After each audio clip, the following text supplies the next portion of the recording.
वाढता सिमेंटीकरण आणि निसर्गाचा ढासळत चाललेला समतोल पाहता अकोल्याच्या एका सेवानिवृत्त नागरिकानं पुढाकार घेत पक्ष्यांसाठी दाण्याची आणि पाण्याची सोय करत समाजासमोर आदर्श निर्माण केला आहे।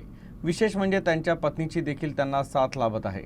पाहुयात जागतिक चिमणी दिनानिमित्त एक विशेष वृत्तांत। सुनील कल्ले हे महसूल विभागातून तलाठी म्हणून निवृत्त झाले असले तरी निसर्गाप्रती त्यांची बांधिलकी आजही कायम आहे। गेल्या 20 वर्षांपासून ते केवळ चिमण्यांचाच नव्हे तर विविध पक्ष्यांचा चारा आणि पाण्याची व्यवस्था स्वखर्चाने करत आहेत। त्यांच्या या कार्यात पत्नी प्राध्यापक सुनीता कल्ले या देखील खांद्याला खांदा लावून मदत करतात।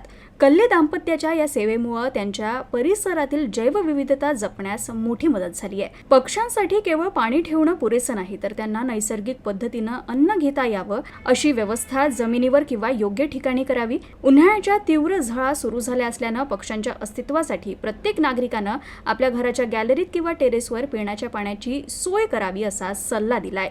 कल्ले दाम्पत्याच्या या कार्याची दखल घेऊन परिसरातील अनेक नागरिकांनी प्रेरणा घेतली आहे।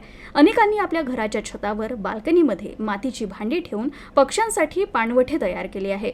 निसर्गाचे आपण काहीतरी देणे लागतो या भावनेतून कल्ले दाम्पत्य करत असलेल्या या कार्याचं सर्व स्तरातून कौतुक होतंय। जागतिक चिमणी दिनाच्या निमित्तानं घेतलेला हा पुढाकार केवळ एक दिवसाचा उत्साह न राहता तो लोकचळवळ व्हावा अशी अपेक्षा पक्षीप्रेमींकडून व्यक्त केली जाते। आनंद उपभोग घ्यायचा असेल आपल्याला त्यासाठी चिमणीचं पालन करा। दुग्ध शर्करा होतो हा योग, मानसिक शांती मिळते, परत चिमणी वाचवण्याचं कामही होतं। म्हणून या आजच्या या चिमणी दिवसासाठी मी सगळ्यांना हार्दिक शुभेच्छा देते आणि कळकळीची विनंती करते की सगळ्यांनी या सेवेला खारुताईचा एवढा का होईना आपला वाटा द्यावा। कारण की त्यांची चोच कॅल्शियमची असते, त्या चोचीला ते धान्य खाताना मार लागते आणि त्यातून रक्तस्राव होते आणि बरेचसे पक्षी जखमी होऊन मरतात। तर त्यांनी एक तर मातीत धान्य टाकायचं किंवा एखाद्या प्लास्टिकच्या भांड्यात किंवा पृष्ठावर अशा नरम जागेवर धान्य टाकावं, एवढीच मी सर्वांना विनंती करतो। आणि आपल्या